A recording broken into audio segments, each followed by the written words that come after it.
Police are stepping up their search for a missing senior in the Hyde Park area. A construction worker suffering life-altering injuries after an accident at the super tall tower under construction at Yonge and Bloor. And if you're still counting the number of times the speed camera has been cut down on Parkside Drive by Hyde Park, it's 7 now. And there is so much going on in the city for Day 5 of the Toronto International Film Festival. We are going to take you there live in just moments. This is Live at 5.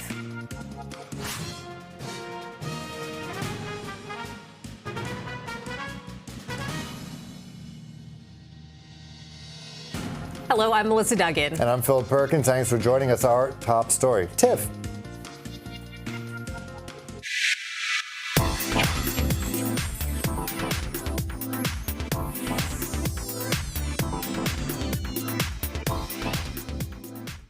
That's right. Guillermo del Toro's take on the classic Frankenstein has its North American premiere at TIFF tonight. Del Toro was the film's and the film stars are walking the red carpet this hour at the Princess of Wales Theatre. And that is where we find CP24's Ji Young Lee joining us live. Some big names going to be on that red carpet, Ji.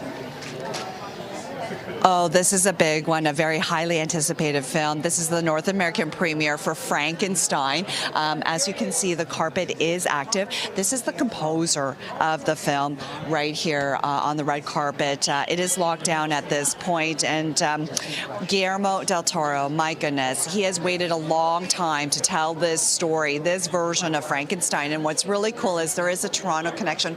There is a Canadian connection because a lot of the scenes were filmed here. It stars Oscar Isaac as well as Jacob Elordi. This was featured in Venice, and there was a standing ovation once the film wrapped up in Venice. It brought Jacob Elordi to tears. He plays the creature that is created by Mr. Frankenstein, Dr. Frankenstein, which is played by Oscar Isaac. All of them are expected to walk the red carpet. In fact, Guillermo del Toro, as you know, is Oscar-winning director, and he actually was honored last night at the TIFF Tribute Awards Gala. So this is a big weekend and a big festival for Guillermo. And as you know, he received the key to the city as well. The CineSpace studio out in Etobicoke is named after him as well. Because of the Toronto action, Olivia Chow is expected to walk the red carpet as well. So we are standing by. We're hoping to speak to the stars of this mammoth film, and then we'll hope to have it for you live. In the meantime, we'll send it back to you in studio. Excellent, G. Okay, we're going to check in with you a little bit later on then. The first feature film directed by Scarlett Johansson is getting its North American premiere at TIFF today. Yeah, let's go live now to the red carpet for that film. Here's CP24's Arda Zakarian waiting for the stars of Eleanor the Great. Hello. So we are standing on the red carpet here at Roy Thompson Hall. That movie, Eleanor the Great, is going to have its North American premiere here at 5:30. And we can just have a little bit of a peek of who is walking the red carpet right now. That is 95-year-old June Squibb. She is the title character in this movie of Scarlett Johansson's directorial debut. This is a thoughtful, a provocative, and a funny movie. And it shows us that it's really not too late to get into a little bit of trouble no matter what your age. So June Squibb's character has a best friend named Bessie, and she lives together with her longtime roommate, and they have a life together in Florida. But then Bessie passes away, and so June Squibb's character moves to New York City, to Manhattan, to live with her daughter and her grandson. And she's a little bit bored now. So I'm just going to see who else there. People are like screaming and shouting. Oh, let's see who is walking the red carpet right now. It is Scarlett Johansson. She's way over there on the side. I don't know if you can. Okay, we can't see her at the moment, but she is coming slowly but surely. So let's get back to what the movie's about. So June Squibb's character moves to Manhattan, is a little bit bored. So her daughter says, hey, I signed you up to go to the JCC, the Jewish Community Center in Manhattan. And so she goes there and she stumbles upon a Holocaust survivors group. She starts to tell her own story of survival. However, it isn't her story, it's Bessie's story. And it gets the attention of a 19-year-old student journalist who says, hey, I want to tell your story. But June Squibb's character, Eleanor, passes it off as her own. So they strike a friendship, and really it's all about, will she ever tell the truth, won't she? And the character of Eleanor doesn't have any boundaries. She tells it like it is. She's truly a remarkable character and a unique role. Not many 95-year-old people can be in front of the screen, hold a whole movie together. There aren't many roles like this either. So we had a chance to speak to the executive producer of this movie, and she says she's worked with many female directors, and what really drew her to the movie was, one, the script, because it's so unique, and two, that it is in fact directed by a female, and that's Scarlett Johansson. So we can see her actually possibly now, Tim, can we? She's standing right over there. Oh, possibly. There we go. Yes. Okay. Yes. So June Squibb is having a quick interview with CBC at the moment, and Scarlett Johansson has also started walking the red carpet, telling her story. Next to her, with the red curly hair, is another actress from this movie. She plays the 19-year-old girl. Her name is Erin Kellyman. She's also here. And then the father of the 19-year-old is played by Chiwetel Ejiofor. So we know him from 12 Years a Slave as well. So this movie, as I said, is having its North American premiere. It had its world premiere at the Cannes Film Festival. And so we are standing by to hear from June Squibb, who really held her own in this film. She, of course, it's not her first rodeo. She's done many, many films. She was nominated for an Academy Award in 2014 for the movie Nebraska. And if you remember that, a long time ago, Ellen DeGeneres was the host of those Academy Awards, so maybe it helps you ring a bell. So we'll have a moment to talk to her in just a little bit. This red carpet certainly is bustling. Outside, loads of fans. I have to say, it is huge. So many people are here just to catch a glimpse of some of the stars. We can also see Chiwetel Ejiofor on the red carpet as well, making his way to us. So the reason we know that Scarlett Johansson first stepped on the red carpet, the screams, the shouts, everybody wanted to see her and gave her that warm Toronto welcome. And so is it, okay, just one question. Is it possible to ask it now, or is that okay? Photo? Oh, they're going to do a group photo. So no, one question, quick one. Okay, amazing. Lovely to meet you. Thank you so much for doing this question for us. We're CP24, 24-hour news station here in Toronto. Tell me about this role and taking it on. Well, when I read the script, I knew I had to do it, for one thing. And I had the script for a while, and then they told me that Scarlett was going to be directing it. And we met over Zoom, and that was wonderful. She was so there, and I just felt this was something I really wanted to do. We can't wait to see it. Thank you so much for that. I appreciate it. Okay, so they're just taking a group photo right now at the moment. You can see June making her way, standing next to Scarlett Johansson, who's wearing a light pink blush dress. You can see the back of her right now. But we we're going to stand by here at Roy Thomson Hall red carpet to talk to the rest of the stars. So stay tuned for that. Back to you. All right, Artis Karen, who's basically IMDb. Like, you just, I don't know how you did that. You just kind of gave up the whole plot, and you know everyone's name. Not that you're a great reporter, but I could not do that with any movie that's not like a Star Wars or Marvel movie. So shout out to you, and hopefully, once Scarlett Johansson, ScarJo as the friends call, once she shows up, of course, we'll go back to you. Arta does her research, you know? You did it. She had the assignment. Okay, well, that was a lot of human traffic. Let's talk about some actually vehicular traffic right now. First check at that during Live at 5. Here's Heather Seaman. Hey, though. Hi there. Well, it's quite a busy drive out there, typical for your afternoon commute. Let's go straight to the cameras. We had an issue here with a crash. Westbound 401 collectors at Mavis. MTO just turned the camera around. The crash cleared moments ago. It was in the collectors. So traffic is moving through that area once again. And again, another camera turned around. That tells me that we had a disabled vehicle, 401 eastbound on-ramp at Mavis. That is now gone as well. And the 401, let's jump ahead at Warden. There was a disabled vehicle, 401 westbound express at Warden. So as you can see, traffic is getting through once again. And let's check out, let me jump ahead, northbound Don Valley Parkway, most of the volume right now from north of Danforth to north of Lawrence. And off the major routes, we have a police investigation at Yonge and Bloor. That's it. Back to you. This CP24 traffic report is brought to you by 407 ETR. Enjoy the journey with a stress-free commute.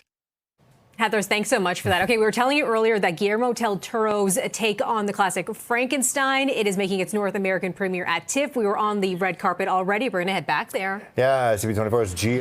Thank you, Mayor. It totally is. Thank you so much. Enjoy. Thank you. Happy McDonald's Festival Yes, is coming. I know. Yeah. I can't wait to celebrate. Yeah, I brought some mooncake. Oh, thank you. Okay, look at that. Live with the mayor. The importance of the film industry here in Toronto. Sorry, guys, I was all caught up in the red carpet here. Frankenstein, a good chunk of it was filmed here in Toronto. As you know, Guillermo del Toro, an Oscar-winning filmmaker, he has spent a good chunk of his life here in Toronto. We spoke to him about it yesterday at the TIFF Tribute Awards. He can't get enough of this city. And what's so great, as the mayor was saying, is that when you bring that kind of talent, that kind of visionary, and you wrap an entire Toronto team around you to create these magical movies, that says a lot about this industry and the importance of supporting it here. So there's a lot of hype around Frankenstein, not just because it is Guillermo del Toro and he's a genius when it comes to filmmaking, but, you know, this being the 50th anniversary of TIFF, and having this film have North American premiere here means a lot. So we are standing by, and we're going to wait to hopefully speak to Guillermo del Toro and the cast. In the meantime, we'll send it back to you in studio. I can't wait. Of course, yeah, when the director shows by G, we'll go live to the red carpet. Thank you so much, G. All right, well, police are continuing their search for a missing senior who was last seen in the High Park area. CP24's Steve Ryan joining us live with the latest. Steve, what can you tell us about this search? Well, we know that Toronto police continue searching for this 81-year-old man who has been missing since last Saturday, last seen at 3 p.m. in the Bloor and High Park area. So joining me to discuss this further is Police Constable Eames from the Toronto Police. So, Constable, thank you for your time. Thank you. So we are still searching for Alan. Fortunately, he was last seen on Saturday, September 6th at 3 p.m. in the Bloor Street West and High Park area. He is described as 5'4", medium build with white hair. He was last seen wearing a gray sweater, dark pants, and white Nike shoes. Alan does suffer from dementia and does need daily medication, so we are very concerned for his safety since he has been missing for 2 days. So we're just asking any residents in the area or anyone throughout Toronto just to check your any cameras that you have to see if you have spotted him, and that could help with our investigation. And if people do see him, or perhaps they think that they have saw him in the past day or so, what would you like them to do? So because he does suffer from dementia, there is a chance that he could appear confused, or if you don't feel comfortable approaching him, call 911. And so your message, again, to the general public would be just to kind of have a look around their own areas to see if, in fact, he may be confused or may be resting in somebody's piece of private property. Is that correct? That is correct. Again, he's been missing for 2 days, so he could be anywhere at this point. So again, we're just asking anyone with any doorbell camera or any house camera to just have a quick look the past 2 days to see if you see anyone on the cameras that match his description. Okay, well, thank you for your time. I appreciate the message. Thanks again. Thank you. So just to recap, Alan is 81 years old. Last seen this past Saturday at 3 p.m. in the Bloor and High Park area. We will have his photos, guys, on our webpage, I am sure. So have a look at those. Have a look around your property, like the constable has said. And if you do find him or you think you may have seen him, give the police a call, because they certainly are anxious to bring him back to his family. Yeah, we have been sharing photos of Alan as well here. Steve, appreciate that. Thank you. A speed camera on Parkside Drive that has been a frequent target for vandalism was cut down once again over the weekend. It's the seventh time in less than a year that the camera has been chopped down. It was most recently put back in service just last month after being cut down in July. Parkside Drive has long been flagged by residents as a high-risk speeding corridor. The camera was first installed in 2021 after a speeding driver rear-ended a vehicle, killing 2 others. Since then, it has issued more than 66,000 tickets, amounting to more than $8 million in fines. It is 5:15, 18 degrees. This is Live at 5. When we come back, the SIU investigating after a 32-year-old man died shortly after he was tasered by Toronto police.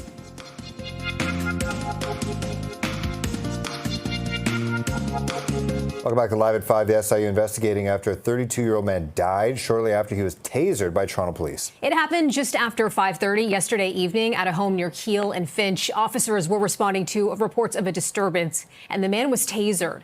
According to the police watchdog, a physical altercation happened afterwards, and the man was handcuffed. Shortly after, he stopped breathing and couldn't be revived. Did the taser play a role in this man's death? Was there any type of physical struggle that might have contributed? Were there drugs in his system? That sort of thing. So the questions, they will be answered in due time. There will be a postmortem exam that will be done tomorrow morning, and all these things will help answer all those questions. Now, we also spoke with neighbors about the incident. This is what they said.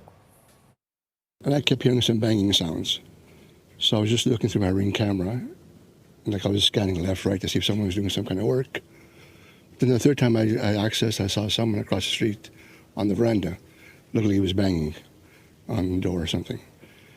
It wasn't until then the police started showing up, because they pulled into my driveway with the lights flashing and then backed out and started parking, that I got up to look, and that's when I saw 2 of the residents, their renters.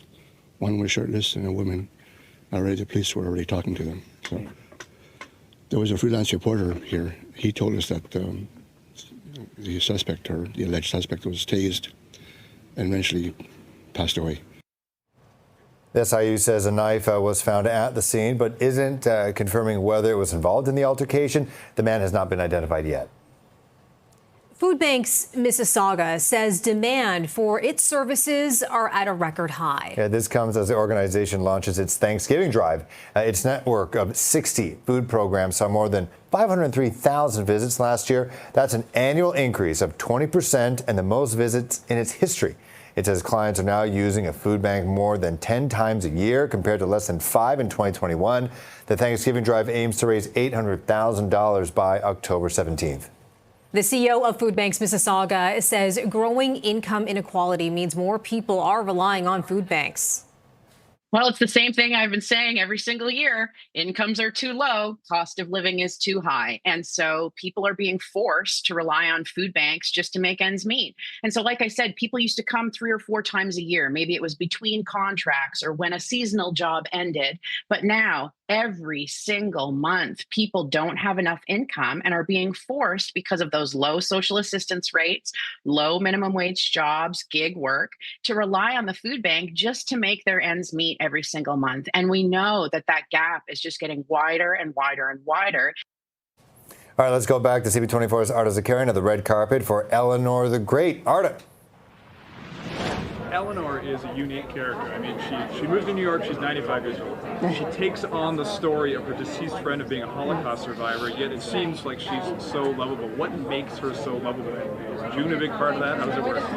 Yeah, I mean, I think what makes her, I think what makes her lovable is that she's very much human, and she's not, things don't tie up in a bow at the end of this film. She is still, the movie's not really about, a character who changes. It's about forgiveness, it's about grief, it's about friendship, but it's so there's so much love in the film, and I think that's what makes her lovable is that she is a sum of all her parts. This script grabbed you. I read that. What was it? What about it?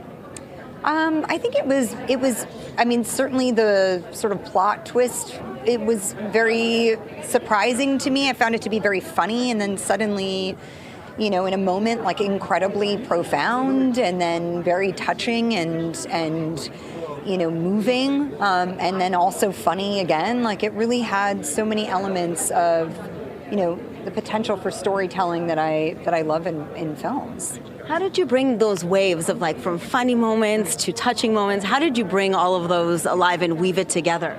I mean, I have an amazing cast. The cast is so extraordinary.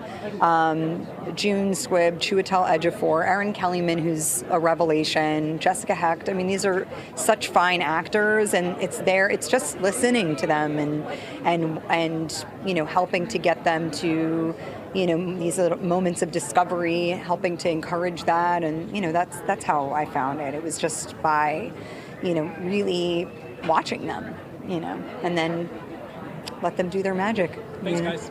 Yeah, thank you, Scarlett. And there you go, Scarlett Johansson. This is for her debut feature directorial debut of her film Eleanor the Great, and it's premiering in 8 minutes. So she has to run inside very quickly. We had the pleasure of speaking with her for a little bit, asking her about the film, why she chose this script, what it was like to work with June Squibb as well, the 95-year-old actress who really is at the helm of this movie, and she holds it together, brings out the funny moments. Her character doesn't have any boundaries, tells it like it is, and really is upholding kind of a lie throughout this movie. So here on the red carpet at Roy Thompson Hall, watching Scarlett Johansson walk towards her movie for her feature directorial debut. Back to you in the newsroom. Thanks so much for that, Arta. Appreciate that back and forth you had there with Scarlett Johansson. It is 5:23 and 18 degrees. This is Live at 5. We've got more news for you straight ahead. Stay with us.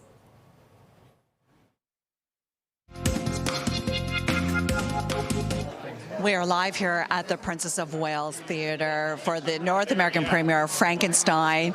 Oscar-winning filmmaker Guillermo del Toro is standing right next to me. We're going to have him for you live right now on CP24. Hi, Guillermo. How are you?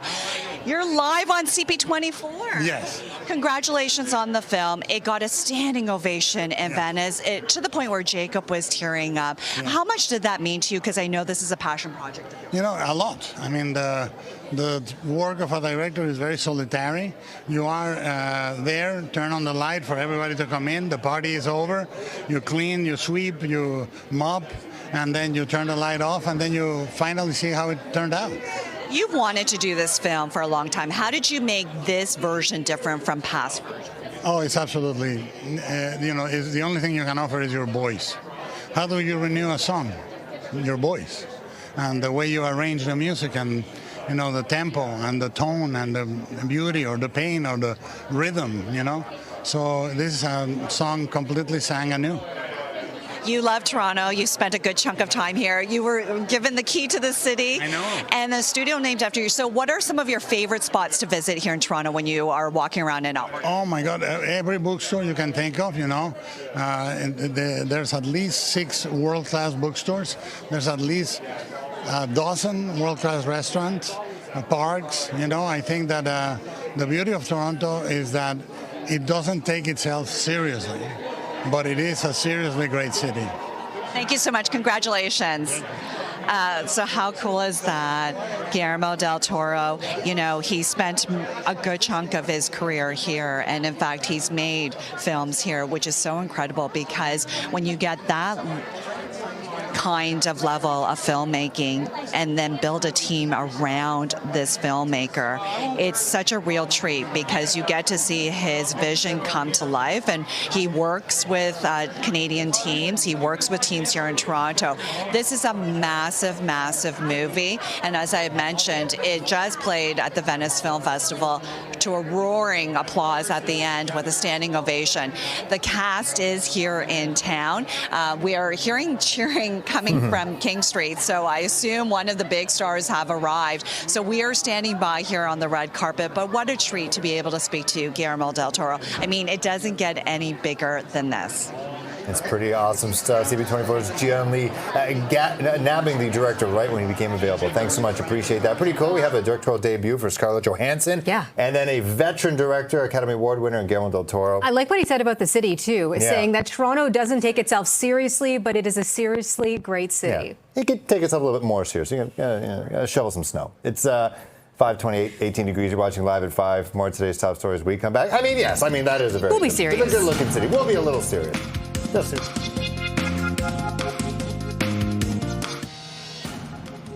Police stepping up their search for a missing senior in the Hyde Park area. A construction worker suffered life-altering injuries in an accident at the super tall tower under construction at Yonge and Bloor. And if you're still counting at the number of times the speed camera has been cut down on Parkside Drive, grand total currently sitting at 7. That's a lot. And there is so much going on tonight for Day 5 of the Toronto International Film Festival. We'll go to the red carpet in moments. This is Live at 5.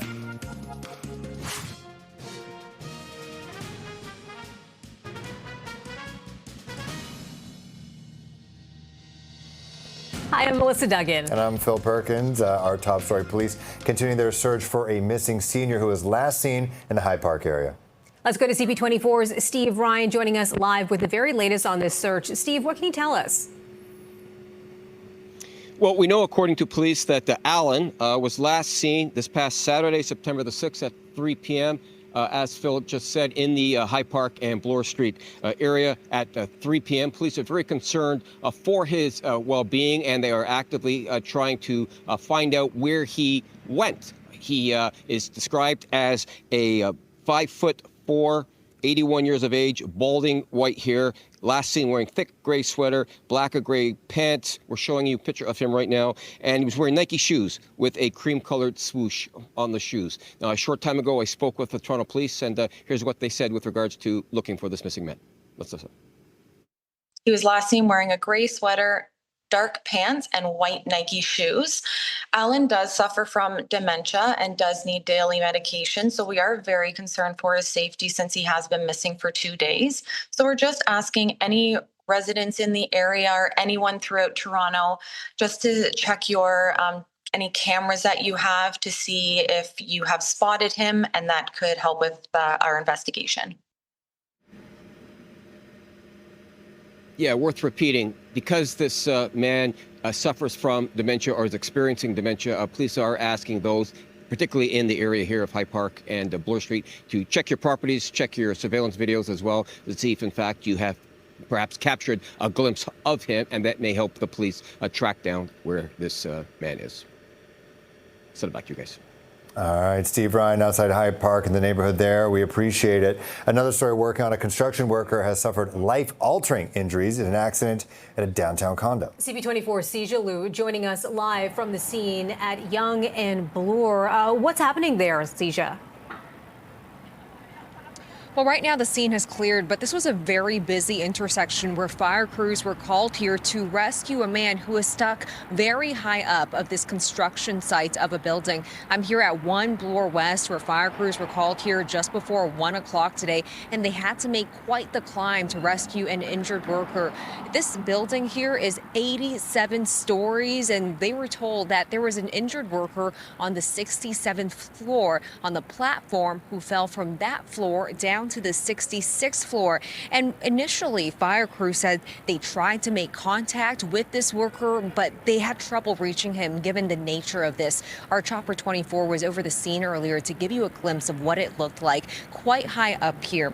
And there are big questions right now over what exactly happened. Police and fire crews still trying to figure that out. All we know is that this worker was a man and he was seriously injured, rushed to a trauma center, and his injuries are being described as life-altering. But there is still a big question mark right now over what exactly happened, how he was injured, how did this happen. As for tonight, we did reach out to the developer, Tredell, who is responsible for this. We haven't heard back from this yet, but just to give you a bit of context, this is going to be a very tall building. This is here at 1 Bloor West. When it's all said and done, this will be 87 stories, which would be the tallest building in Canada. And we're learning that worker was trapped quite high up over on the 66th floor. But right now, the Ministry of Labor has taken over the investigation. Toronto police are also looking into this as well. But really the focus also on this worker and hoping that he makes a recovery. But Phil, Melissa, the latest that we're hearing is that he does have some very serious injuries and they're life-altering. No doubt. All right, CJ Lou in Yorkville, thank you very much. Yeah, sounds like a very scary scene there. It makes you think about all of those workers, too, that are working on all those buildings under construction in the city right now. Okay, let's check in on the commute with CP24's traffic specialist, Heather Seaman. Hi there, guys. Well, it's quite a busy commute this afternoon. A lot of volume on the major routes. Let's go straight to the cameras. Eastbound 401, that is heavy in spots. Actually, the volume starts around the 410. It continues off and on to pass the 427 and again to pass Weston Road. I wanted to mention the eastbound 401 collector ramp at the 427. Watch for a collision blocking the left lane through that area. An earlier collision cleared westbound 401 collectors at Mavis, so traffic is moving well through that stretch once again. And again, we're still seeing that volume through Weston Road. And Warden, we had a problem, an earlier issue here on the westbound express side, 401 through Warden, but that is cleared. Southbound 404 DVP, that is jamming up from approaching Finch to south of the 401. Not aware of any crashes along that stretch, just volume. Northbound Don Valley Parkway, we're seeing it's quite heavy from north of Danforth to north of Lawrence. And let's bring up our Gardner cameras. Seem to be sticking. I do apologize for that. So the westbound Gardner, I will mention, is jamming up from about Jarvis to west of Bathurst. And on the eastbound side, most of the volume from Parkside to Dufferin. That's it. Back to you.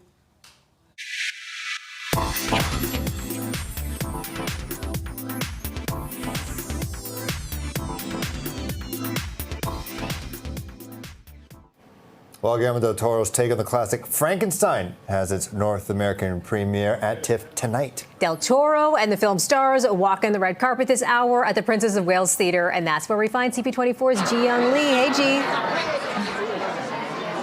Hi, I'm hearing a lot of screaming coming from outside, so I think Jacob Elordi might be on King Street right now, but this is a very busy carpet. You can see Guillermo del Toro. We just spoke to him not too long ago. He's still working his way through the media, and then we are next to speak to Christian Camberi. He plays young Frankenstein, and what I love about this is he's based out of Vancouver, and this film, a good chunk of it, was filmed here in Toronto, so there are a lot of Canadian connections here. Before we get to Christian live, we did have a chance to speak to Guillermo del Toro. Here's what he had to say about the North American premiere of this film.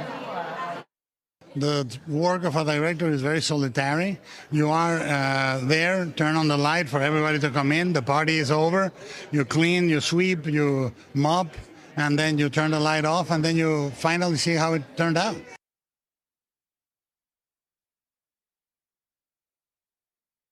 He's a brilliant filmmaker and a visionary. So for him to just say, you just turn on the light, see how it turns out, and you turn it out, that is very Guillermo del Toro. And then what's really cool is right next to Christian is Christoph Waltz. He's also in this film. This is a star-studded cast. This was featured in Venice to a standing ovation. So let's see, here we go. We're next. Hi, Christian, you're live on CP24. What's up? Yeah. Congratulations on the film. What an honor to be in a Guillermo del Toro film and play young Frankenstein. What's that like? Yeah, those were my first thoughts immediately. I mean, Guillermo, he's such a legend, as we all know, and just being there, such an honor, and I feel so grateful. Wouldn't trade it up for anything. But Guillermo, you know, my favorite thing about working with him is that it's just such an honest and expressive set. There's no like hiding behind the camera and like whispering with the producers. He's just honest, and that's what I really love about him. He provides that beautiful, creative environment. Guillermo's amazing. What sort of tips did he give, and how did you collaborate with the other actors? For example, with Christoph Waltz right beside you and Oscar Isaac. What did they talk about? First off, he's one of my biggest idols, so pretty cool. But yeah, Guillermo, he actually gave me a lot of homework beforehand to prep for the role. I read the book. I wrote a biography on Victor. He actually graded it. Pretty fun. Built my own playlist around Victor, how I thought the movie would sound, how I thought Victor his vibe was, you know. So really understanding him and communicating through Guillermo to make sure that, you know, all of the niche movements, like we're both right-handed, or we both, you know, have certain tics or nuances that we do throughout the movie. It was a lot of meticulous details and crafting, and we had to make sure that we were spot on for that. Yeah. Congratulations. Thank you so much for joining us. So much, yeah. Great to be here, yeah. Bye, guys. Live TV, I love that. Now we're just standing by to speak to Christoph Waltz as well. He was at the TIFF Tribute Awards last night because Guillermo del Toro was being honored there. And so it was nice to see him come out and support the Oscar-winning filmmaker as well as Oscar Isaac. He was there as well. All right, here we go. Please, live on CP24. Just one question. Come on over, Christoph Waltz. All right. Well, he's not going to do it. Okay. Well, there you go. Sometimes you luck out, sometimes you don't. But what's really nice is that we know some of the other cast members are here because they're in the photo pit. We are standing by to speak to Jacob Elordi and Oscar Isaac. Oscar Isaac plays Dr. Frankenstein, and Jacob Elordi plays the creature. So we are standing by, and hopefully we'll have them for you live on CP24. In the meantime, we'll send it back to you. Yeah, 2 for 3, G. That's pretty good. If you get Oscar Isaac, that counts as like 2 stars. He's Christoph Waltz, he missed out by not getting a chance to talk to you too there, G. Got a big audience here. Anyways, he'll miss it. It's okay. Okay, well, let's go back to another red carpet. The first feature film directed by Scarlett Johansson getting its North American premiere at TIFF tonight. And we are live on that red carpet as well. This time it is Arda Zakarian we're checking in with for the film Eleanor the Great. You've already had a chance there to talk with Scarlett Johansson too.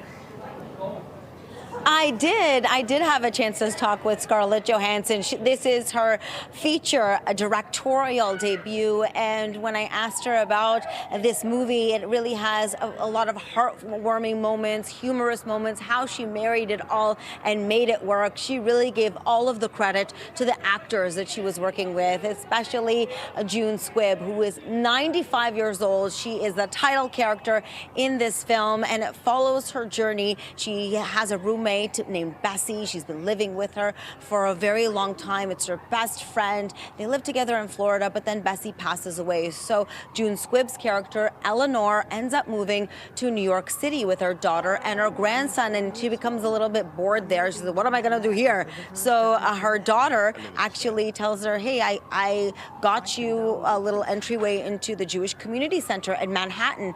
She goes there and she finds herself in a Holocaust survivors group, and in that circle she starts to tell her own story of surviving the Holocaust, except it's not her own story. It's Bessie's story, but nobody knows that. So as she's telling the story, a student journalist gets the attention of this student journalist, and she wants to write a feature about her. So she does, and the whole movie is about will she or won't she tell the truth, and how will the truth affect her new friendship with this 19-year-old girl who is a student journalist. So this movie is both humorous and also has, of course, some dark moments, some happy moments, and it's a human story, says Scarlett Johansson. Here's a little bit more from June Squibb, the 95-year-old Academy Award nominee, and also Scarlett Johansson, who is directing this film.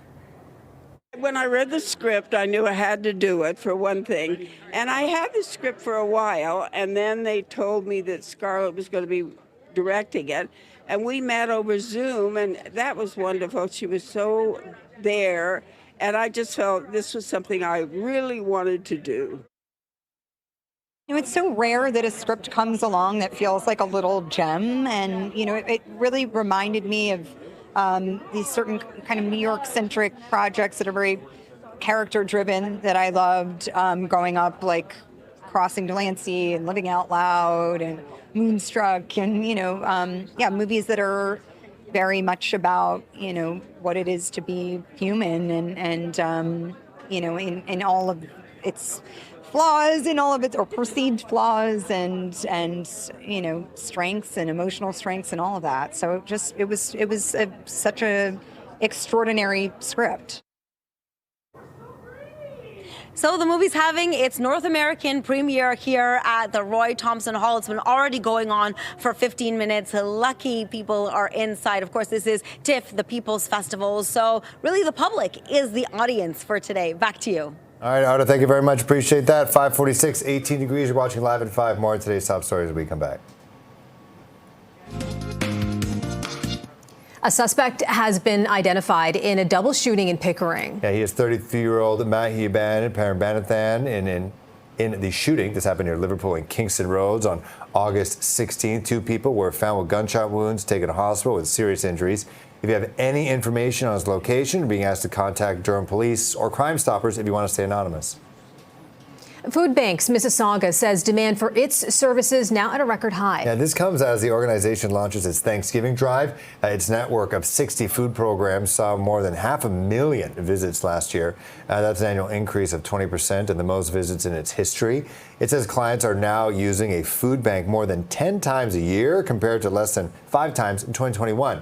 Thanksgiving Drive aims to raise $800,000 by October 17th. The CEO of Food Banks Mississauga says growing income inequality means more people are relying on food banks. Well, it's the same thing I've been saying every single year. Incomes are too low, cost of living is too high. And so people are being forced to rely on food banks just to make ends meet. And so, like I said, people used to come 3 or 4 times a year. Maybe it was between contracts or when a seasonal job ended. But now, every single month, people don't have enough income and are being forced because of those low social assistance rates, low minimum wage jobs, gig work, to rely on the food bank just to make their ends meet every single month. And we know that that gap is just getting wider and wider and wider. And she says policies like the Ontario Works program don't offer enough support for vulnerable community members, forcing food banks to fill the gap. Well, Ontario Liberals are admitting that their message didn't resonate with voters in last year's election. A report on the party's performance finds Liberal campaigns focus too much on health care and a family doctor shortage, while most voters were more concerned about affordability.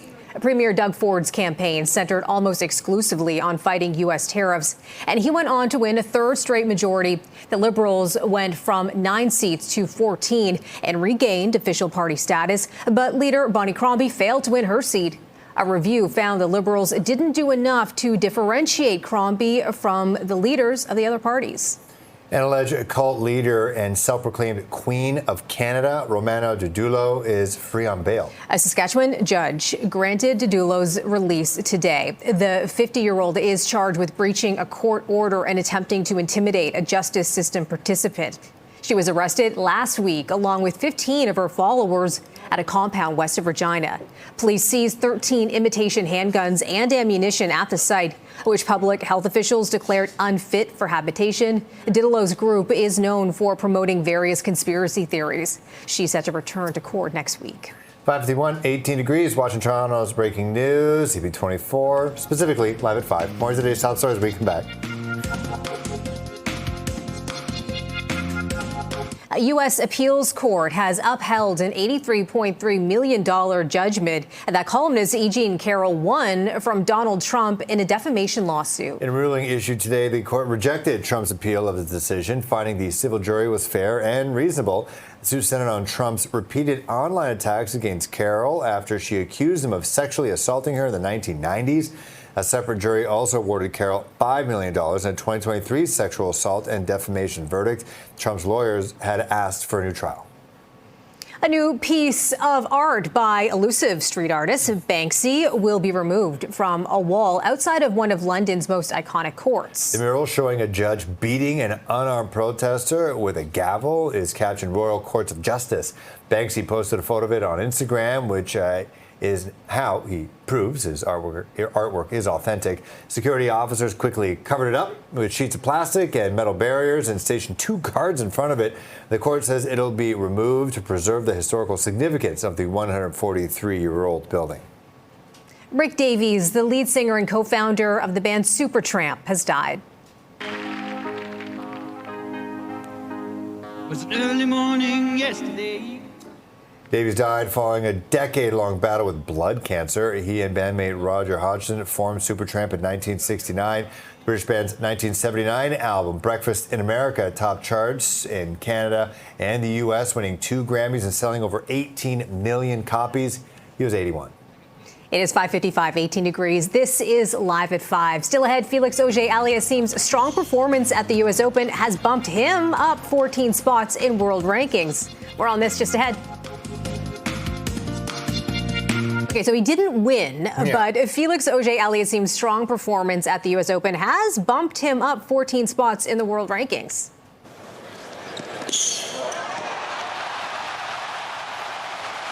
I mean, taking a set from world number 1, that'll do it. He climbed to number 13 in the latest ATP rankings, making him the highest-ranked Canadian. 25-year-old made it to the U.S. Open semifinals for the first time in 4 years and gave top seed Jannik Sinner a run for his money. Denis Shapovalov rose 3 spots to number 26 after reaching the third round in New York, while Gabriel Diallo dropped 2 places, 35, following a second-round exit. It is 5:59, 18 degrees. This is Toronto's breaking news CP24. Thanks for watching. CTV News at 6 is next.